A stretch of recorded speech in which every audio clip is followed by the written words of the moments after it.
Hello everyone.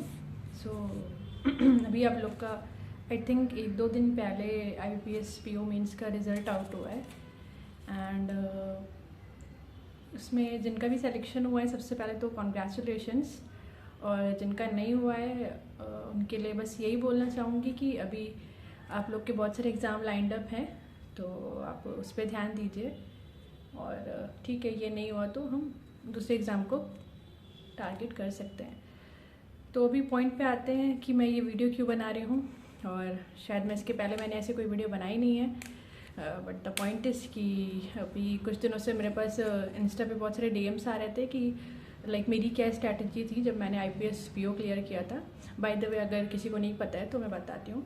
मैंने 2023 में IBPS के एग्ज़ाम्स क्लियर किए हैं, बहुत सारे, क्लर्क और PO and then RRB and SPI everything. तो मेरे पास ऐसा कुछ मैजिकल चीज़ नहीं है, बट हाँ जो मैंने की है वो मैं बता सकती हूँ आपको, तो मे बी वो आपको हेल्प करे। तो स्टार्ट करते हैं। जो भी इंटरव्यू प्रिपेयर करने जा रहे हैं या जिनका बिल्कुल फर्स्ट टाइम है, जिन्हें बेसिक से स्क्रैच से कुछ भी नहीं पता कि क्या करना है, बिल्कुल ही लॉस्ट है, तो उनके लिए थोड़ा सा हेल्प आउट कर सकता है ये वीडियो। तो मैं स्टार्ट करती हूँ। सबसे पहले तो अपनी जो इंटरव्यू की प्रिपरेशन है ना, पहले मैं एक चीज़ बता देती हूँ। एक्चुअली कैसा है ना कि ये जो इंटरव्यू है ना, ऐसा कुछ सर्टेन नहीं होता है कि मैंने ये ऐसा बता दिया ऐसा ही हो जाएगा, या मेरे से जो चीज़ें पूछी गई वही चीज़ें आपसे पूछी जाएंगी, ऐसा नहीं होता है।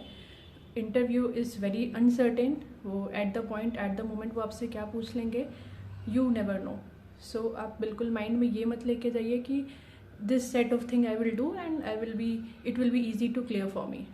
तो सबसे पहले मैं ये क्लियर कर देना चाहती हूँ। हालांकि ये मेरी जो स्ट्रैटेजी है, जो मैंने फॉलो किया था, उससे आपको बहुत ज़्यादा हेल्प मिलेगी। एटलीस्ट आप इंटरव्यू में जाने से पहले कॉन्फिडेंट फील करेंगे, इस चीज़ का मैं आपको प्रॉमिस कर सकती हूँ। ओके, तो स्टार्ट करती हूँ। बेसिकली मैंने कैसा किया था, मैंने इंटरव्यू की प्रिपरेशन को 4 पार्ट्स में डिवाइड किया था। वो 4 पार्ट्स कैसे हैं? सबसे पहले पहला पार्ट है आपका पर्सनल, आपकी पर्सनल चीज़ें, आपका पर्सनल अवेयरनेस कैसा है। सेकंड थिंग इज़ आपका HR क्वेश्चंस पे कमांड होना चाहिए। HR क्वेश्चंस क्या होते हैं वो मैं अभी बताती हूँ आगे वीडियो में। देन थर्ड थिंग इज़ आपका जो आपकी स्टैटिक बैंकिंग होती है, जो अभी तक आप पढ़ते आए होंगे ना GA के लिए, GA सेक्शन में आपने स्टैटिक बैंकिंग की होगी ना, तो वो। And the fourth part is आपका करंट अफेयर्स, स्पेशली जो हाईलाइटेड टॉपिक्स चल रहे हैं न्यूज़ में, उनके बारे में आपको पढ़ना है, जिसके लिए आप न्यूज़पेपर की हेल्प ले सकते हैं। अभी 1 बाय 1 मैं थोड़ा डिकोड करती हूँ। और हाँ, बाकी मैं कोशिश करूँगी कि मैं आपको इंटरव्यू में कैसा ड्रेस्ड अप होना है, क्या चीज़ों का ध्यान रखना है, वो भी आपको बताऊँ। वो फ़िलहाल तो मैं प्रिपरेशन की बात करती हूँ।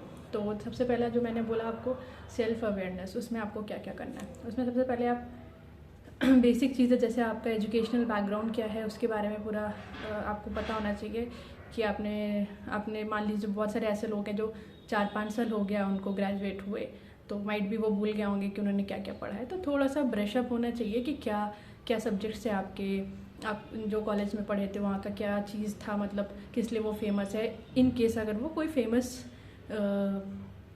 लीडर या किसी के नाम पे है, क्योंकि एक क्वेश्चन ऐसा पूछा गया था। तो वो थोड़ा आप जान के रखिएगा, आपका एजुकेशनल बैकग्राउंड। उसके बाद पर्सनल में आ गया आपका हॉबीज़। थर्ड आपका आ गया आपका फैमिली बैकग्राउंड। ये सारी चीज़ें आपकी पर्सनल अवेयरनेस में आ गई। इसमें और भी चीज़ें हो सकती हैं, जैसे आपका डिस्ट्रिक्ट या आपका स्टेट, वहाँ पे क्या फेमस है। जैसे मेरे से फॉर एग्जांपल क्वेश्चन पूछा गया था, मैं जिस डिस्ट्रिक्ट में हूँ उस डिस्ट्रिक्ट का वन डिस्ट्रिक्ट वन प्रोडक्ट क्या है। तो ये तो बिल्कुल भी बैंक से रिलेटेड नहीं है, आप कह सकते हो, बट वो आपकी पर्सनल चीज़ों में आएगा। तो ऐसे ही आपको अपने डिस्ट्रिक्ट के बारे में, अपने स्टेट के बारे में, वहाँ का जैसे एक क्वेश्चन और पूछा गया था मेरे फ्रेंड से कि आपके स्टेट से MLA कौन है। तो ये थोड़ा आपको पता करना रहेगा। और बेसिक चीज़ें जो आपसे रिलेटेड है वो आपकी पर्सनल अवेयरनेस में आ गई। देन आपका सेकेंड पॉइंट आ गया HR क्वेश्चंस। तो HR क्वेश्चंस हम किन्हें कहते हैं? HR क्वेश्चंस जैसे आपसे मैं पूछती हूँ कि why do you want to join bank, like there are so many other options, why do you want to join bank.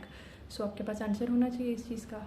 या आपसे उन्होंने पूछ लिया कि आपकी ऐसी क्या स्ट्रेंथ है जो बैंकिंग सेक्टर को हेल्प करेगी।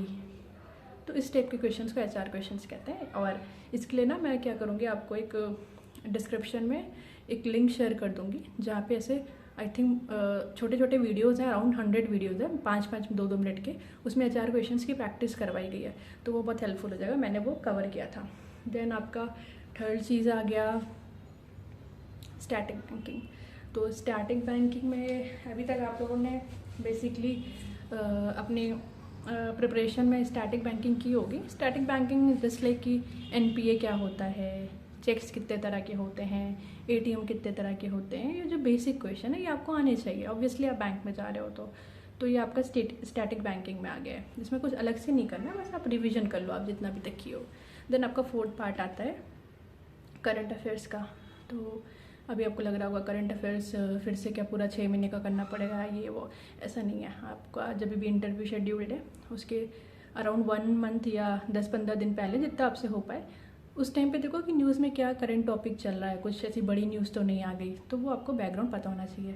जैसे कभी कभी आप अभी न्यूज़ में देख रहे होगे कि मर्जर की बातें चल रही हैं पब्लिक सेक्टर बैंक्स की, और साथ में कभी कभी हमें सुनने को आता है प्राइवेटाइजेशन होने को है, या कोई भी ऐसी जो फाइनेंस से रिलेटेड, बैंक से रिलेटेड कोई बड़ी न्यूज़ है, तो उस पर थोड़ा आपका ध्यान होना चाहिए। उससे रिलेटेड क्वेश्चन वो आपसे पूछ सकते हैं।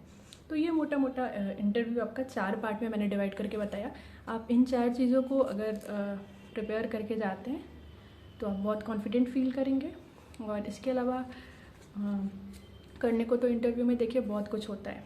अगर आप मेरे अलावा भी आप किसी और की स्ट्रैटेजी देखोगे या किसी और से पूछोगे तो वो आपको इसके अलावा भी कई चीज़ें बताएगा। तो ऐसा आप अगर सबसे पूछेंगे, सबका फॉलो करेंगे तो आप बिल्कुल भी डायरेक्शन लेस हो जाएंगे, आपको समझ नहीं आएगा कि क्या चीज़ें कहाँ से करें। तो ये मैंने बताया कि मैंने क्या किया था, और आप इसको चाहे तो फॉलो कर सकते हैं। और भी आपको इंटरव्यू रिलेटेड कोई डाउट है तो आप मुझसे पूछ सकते हैं कमेंट सेक्शन में। और साथ ही साथ रही बात ड्रेस कोड की और मेरे से क्या क्या क्वेश्चन पूछे गए थे या मेरा एक्सपीरियंस कैसा रहा था, मेरे इंटरव्यू में मार्क्स कितने आए थे, अगर आपको ये सारी चीज़ें जाननी हैं तो आप मुझे कमेंट करके बताइए, तो मैं नेक्स्ट वीडियो में उसको कवर करूँगी। Till then take care and all the very best for your interviews. Bye bye.